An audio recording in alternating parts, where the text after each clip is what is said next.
есептейміз.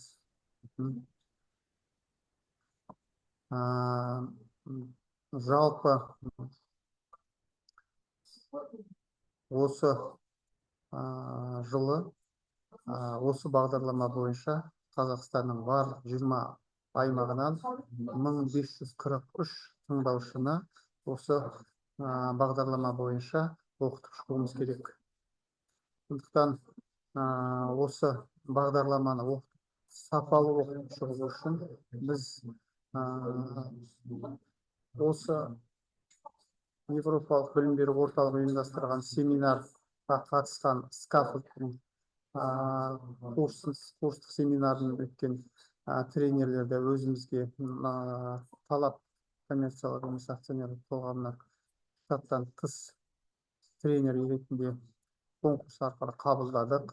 Одан бөлек тыңдаушылардың санының көптігіне байланысты біз өзіміздің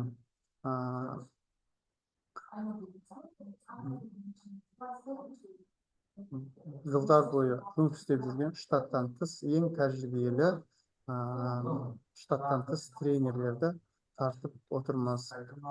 Жалпы осы 3 күндік семинарда сіздердің барлықтарыңыз осы курсты жүргізуге қажетті білімді алып шығады деген ойдамыз.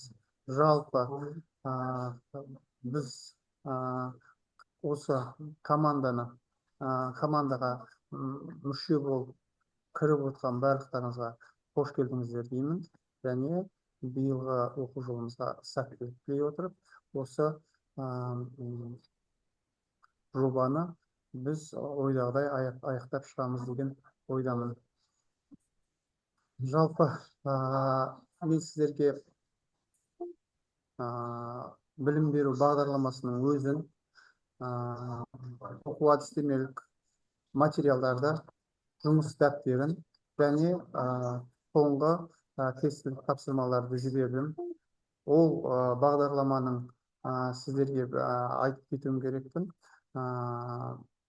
Автор құрастырушылары ол Өскемен жоғары политехникалық колледждің директорының оқу әдістемелік ісі жөніндегі орынбасары Жукова Юлия Валерьевна және Өскемен технологиялық құрылыс колледжінің директорының оқу ісі жөніндегі орынбасары Ефимова Елена Сергеевна және мен 3 адам осы бағдарламаны оқу әдістемелік материалдарды және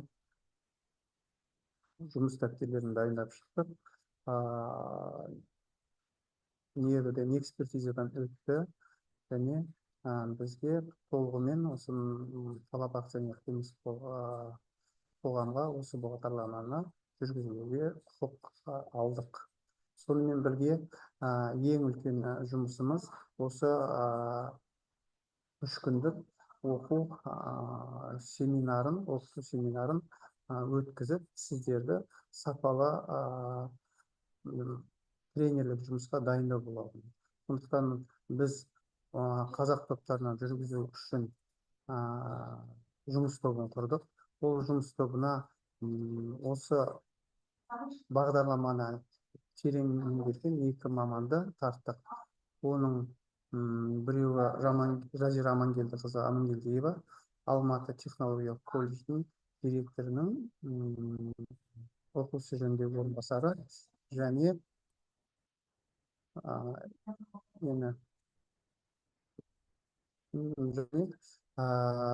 Маңғыстау энергетикалық колледждің басшысының оқу өндірістік жөніндегі орынбасары Гүлшат Габиденна Сыдыкованы біз жұмыс тобына қостық және осы 3 күндік семинарды тікелей өткізуге осы кісілер модератор болады және осы кісілердің басшылығымен жүргізіледі.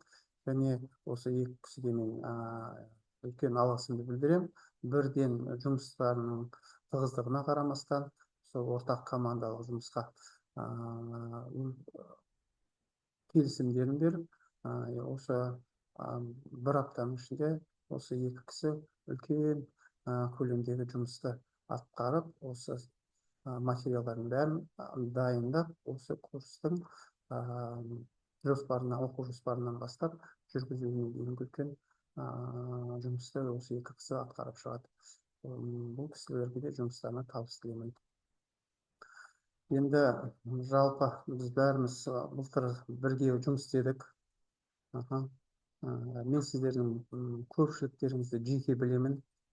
Сіздердің кәсіби біліктіліктеріңізге сене отырып, сіздерді осы жобаға арнайы тартып отырмын. Сондықтан мен ойлаймын, біздің команда өте күшті команда, және бұл команда осы жобаны үлкен абыроймен алып шығады деген ойдамын, және оған сенімдімін. Келісіп алатын нәрсе, осы 3 күндік семинарға барлықтарымыз видеоны қосып отырсақ, себебі мен осы жобаның кураторы ретінде сіздердің сабаққа қатысуларыңызды, сіздердің сабаққа қатысу белсенділіктеріңізді, және сіздердің жалпы осы тақырыпты меңгерулеріңізге мониторинг жасаймын. Және барлықтарыңызға курс аяқталғаннан кейін сертификат беріледі. Мені өзінің мониторингтік кестесіне сай сіздерге баға қойылады. Сондықтан біріншіден видеоны қосу, міндетті түрде семинар аяқталғанша толық семинарға қатысу, және белсенді қатысуға шақырамын. Алдын ала түсініспен қарағандарыңыз үшін алғысымды білдіремін. Жалпы енді қысқа ғана бағдарламаға келетін болсақ, бұл бағдарлама жалпы өздеріңізде көп шыққан шығарсыздар.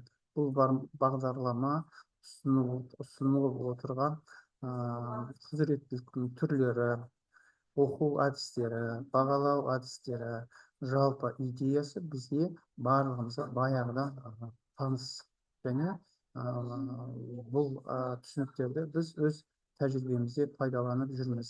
Бірақ бұл бағдарламаның ерекшелігі, бұл бағдарлама жүйелі түрде студенттерге, білім алушыларға құзыреттерін дамыту арқылы білім беруге бағытталған. Жалпы курс аудиториясы, курс ол техникалық және кәсіптік білім беру педагогтарына бағытталады. Және негізгі мақсаты педагогтарға құзыреттілікке бағытталған сабақтарды жобалау құралы ретінде скаффолдты қолдану әдістері мен әдістемелерін үйретуге бағытталған. Және бұл бағдарлама жаңашыл болып табылады. Скаффолдтық практикалық құралдарды қолдана отырып жасалған, тыңдаушыларға оқу процесін жетілдіру және оқыту тиімділігін арттыру үшін кәсіби әдістерді қолдануға мүмкіндік береді. Бұл бағдарлама ОЕСР, ЮНЕСКО және PISA халықаралық зерттеулерінің талаптарын қоса алғанда, осы талаптардың стандарттарына сәйкес келеді, және сол стандарттарға сәйкес құрастырылған. Бұл әдістемелерді оқу процесіне енгізу бәсекеге қабілетті және ынталы білім алушыларды даярлауды қамтамасыз ете отырып, үздіксіз әлемдік тәжірибелерді ұлттық контексте бейімдеуге мүмкіндік береді. Бұл жаңағыда айтқан бағдарламаның мақсатты аудиториясы техникалық және кәсіптік білім беру педагогтарына арналады. Және яғни педагогтар болғанда ұйымдардың оқытушылары, өндірістік шеберлеріне бағытталған. Скаффолд құралдарын пайдалана отырып, құзыреттілікке бағытталған сабақтарды жобалау үшін қажетті педагогикалық құзыреттерді дамыту мен жетілдіру, бағдарлама педагогтардың оқу процесінің құрылымдамы, дағдыларын қалыптастыруға, материалдарды игерудің әртүрлі кезеңдерінде білім алушыларды қолдауға және оқыту сапасын арттыру үшін заманауи білім беру технологияларын тиімді енгізуге бағытталған. Яғни бағдарламаны аяқталған кезде сіздер және сіздер оқытқан тыңдаушылар скафолд құралдарын білім беру тәжірибесінде игереді және қолдана алады. Екіншісі, құзыреттілік тәсілді білім беру қызметіне интеграциялайды. Яғни, жаңағы осы скафолд ұсынып отқан құзыреттерді сіздер өздеріңіздің оқу мақсаттарымен біріктіруге үйренулеріңіз қажет. Және үшінші міндеті, инновациялық және бейімделгіш білім беру бағдарламаларын қабылдау болып табылады. Жалпы күтілетін нәтиже технологияның негізгі принциптерін ескере отырып, оқу сабақтарының құрылымдық элементтерін құруда скафолд әдістерін қолдана білу және білім алушылардың негізгі құзыреттерін қалыптастыру мақсатында оқу сабағын жобалай білу. Жалпы сіздер 3 күндік семинардың соңында әрқайсыларыңыз осы құзыреттіліктерді оқу сабақтарында қолдануды жобалай алу білімдеріңізді көрсетулеріңіз керексіздер, және әрқайсыларыңыз сол сабақтарыңызды, жобалаған сабақтарыңызды қорғайсыздар. Көп практикалық нәтижесі сондай болады. Жалпы бағдарлама бойынша әлі біз көп айтамыз. Бағдарлама туралы жалпы мен айттым ғой, бағдарламадағы қолданылатын идеялар, түсініктер, құралдар, әдістер барлығы сіздерге таныс, бірақ осы 3 күндік семинардың ішінде сол идеяларды, құралдарды, әдістерді біз жүйелеуді үйренеміз. Жалпы бастапқыда айтылатын мен тарапымнан осы. Енді ары қарай сөзді мен Жазира Амангелдіқызына беремін. Рахмет, Бауыржан Өмірзақұлы. Ал енді құрметті әріптестер, бізде бір кісінің микрофоны қосылып тұр екен, өшірсеңіздер, бір-бірімізге кедергі жасамайық. Келесі сөзді. Жазира Амангелдіевна, мен тағы бір айтып кететін, біз 40 минут сайын қайтып қосылып отырамыз ғой? Аха, мен қазір айтамын. Соны да бірден айтасаңыз. Аха, әріптестер, бізде Zoom аяқталған кезде қайта осы ссылка бойынша қосыласыздар. Енді жаңағы арасындағы перерывті сол Zoom-ға қосылу барысында пайдаланатын боламыз. Әріптестер, енді сіздермен, мен экраным сіздерге жақсы көрініп тұр ма? Сіздермен бірге алдымен семинарымызды бастамастан бұрын 3 күндік жаңағы жұмысымызды бастамастан бұрын сіздермен танысып алсақ деймін. Бұл жерде енді былтыр бізбен бірге оқыған әріптесіміз бар екен, бір әріптесімізді таныдым, қуаныштымын. Енді сөз сіздерге, кім бастайды? Сұрақтарға жауап беру арқылы өзіңізді таныстырып кетсеңіз, экранда көрініп тұрса, 4 сұрақ тұр. Ал кім бастайды? Саламатсыз ба, мен ек? Саламатсыз. Мен есімім Алтын Смайлканова, Павлодар қаласынан. Скафолд құралымен таныстық. Уже 1,5 жылдай жұмыс жасап жүрміз.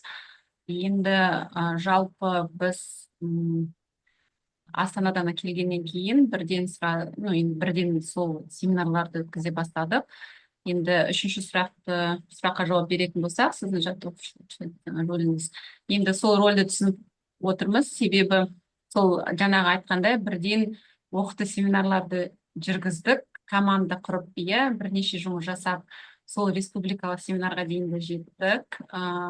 Бізде 100 офлайн адам болды, 500-ге жуық онлайн қосылды. Енді әрине мына жерде білмеймін неме мақтануға, бірақ та осы скафолд карточкалар көпшілікке қатты болды. Кейбір колледждер бізге өздері ұсыныс жасап, бізге өткізіп беріңіз деп, сондай ұсыныс жасағаннан кейін бізді оларды үйретті. Әрине ол бір сондай Америка ашқандай болмады, бірақ та бір жұмысымызды бір жүйеге келтіруге сондай бір жақсы мүмкіндік берді. Сосын мына жерде мұғалімдер сабақ жоспарын құрастырған кезінде олар уже басқа көзқарасымен дұрыс істеп жатырмын ба, тапсырма алған, жоспарлаған кезінде сол мысалы мақсатты мақсатқа жетуге мүмкіндік береді ма бермей ма вот сондай көп енді мәселелерді шешуге көмектесті. Өте қуаныштымын осы командада болуына. Рахмет, сөз бердіңіз. Жақсы, рахмет. Ал енді бізде 10 минут қалыпты. 10 минутта танысып үлгереміз деген ойдамын, әріптестер. Келесі. Енді сіздер ренжімесеңіздер, бұл жерде есімімізді айтып, жаңағы бір-бірімізге есіміміз арқылы жаңағы сөйлесетін болсақ. Мен айтып кетейін. Саламатсыздар, кешіріңіздер, біреуді бөлсем. Менің аты жөнім Арыспай Оразгүл Жасқызы. 2017 жылдан бері осы тренер болып келемін. Скафолдпен енді танысып жатырмыз. Өткен аптада Бауыржан Өмірзақ жіберген арқылы маған өте ұнады. Так, бізде енді сабақта жаңағы критерий критическое мышление дейміз, обратная связь дейміз, және коучингті қолданып жүргеніміз енді мынау маған ұнады. Өте түсінікті де болып тұр. Соны айтайын деген едім. Енді қызықты да 3 күн өтеді ғой деп ойлаймыз. Рахмет. Келесі. Сәлеметсіздер ме? Менің есімім Жоламан Атойындық Молдағалиқызы. Көкшетау қаласындағы Жанайдар Мусин атындағы жоғары педагогикалық колледжінің оқытушысымын. Мен 2021 жылдан бері Талап коммерциялық емес акционерлік қоғамының штаттан тыс тренерімін. Енді бұл скафолд құралдары бойынша былтырдан бері таныспыз. Біздің ағылшын бөлімінің бөлім меңгерушісі бұл курстан өткен болатын. Колледжге келіп барлық ақпарат берген. Бірнеше семинарлар өткіздік колледждің ішінде. Сондықтан бұл құралмен біз таныспыз, әрі қарай сіздермен бірлесіп жақсы жұмыс істеп кетеді деген сенімдеміз. Рахмет сеніміңізге. Рахмет. Келесі. Сәлеметсіздер ме? Сәлеметсіз. Абай облысы, Семей қаласы, Әуезов атындағы педагогикалық колледждің оқытушысы боламын. Сентаева Асия Боранбаевна. Енді скафолд бойынша былтыр апрельде семинарға барғанбыз Астанада. Сіздерді бәрін біліп танып отырмыз. Өзіміз облыста семинар бәрін ұйымдастырдық. Колледждің ішінде фокус группа арқылы топпен де сабақпен жүргізіп жатырмыз. Бізге таныс, сабақта қолданып жатырмыз. Әлі де қолданамыз. Өзім штаттан тыс тренермін. Рахмет. Өте Рахмет. Келесі әріптесіміз. Қайырлы күн, құрметті әріптестер. Саламатсыздар ма, құрметті әріптестер. Мен Шымкент қаласы индустриалды техникалық колледжде директордың оқушы жөніндегі орынбасарымын. 2015 жылдан бері Талап акционерлік қоғаммен бірінші кәсіпқор ретінде, кейін Талап болып етене жұмыс жасап келе жатырмыз. Өзім де штаттан тыс тренермін. Жалпы мынау скафолд құралдарменен толығымен танысып шықтық. Айта кетейін деген ерекшелігін бір-бірімізді қайталамас үшін бұл жердегі карточкалармен жұмыс жасау, мынау неште көбінесе қолданылатын дискрипторлерді пайдалану несіне өтене кішкене жақындау екен. Сол дискрипторлерді пайдалану кезінде біздің арнайы пән мұғалімдеріне одан көрі мынау скафолд карточкалары более-менее жақын келеді екен. Мен осы тұсын кішкене өзім мақұлдап жақсы көріп отырмын. Рахмет.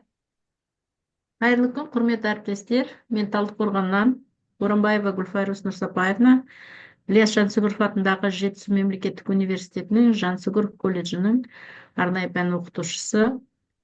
Тренерлік қызметте 2016 жылдан бері осы кәсіпқор коммерциялық емес акционерлік қоғамында жұмыс жасап келе жатырмын. Жалпы скафолд құралымен өткен аптадан бастап Өмірзақ мырзаның жіберген материалдар арқылы таныс болып жатырмын. Негізі карточкалармен жұмыс, басқа бизнес тренерлік курстар өткенде карталармен жұмыс жасағанбыз, сол кезден бері таныспын. Негізі былай жұмыс бағытына кішкене кірігіп жатырмын. Таныс. Рахмет. Рахмет. Ары қарай жалғастырамыз, әріптестер. Саламатсыздар, құрметті әріптестер. Мен жоғары педагогикалық колледжінің директордың оқушы жөніндегі орынбасары Қамар Закарияқызы.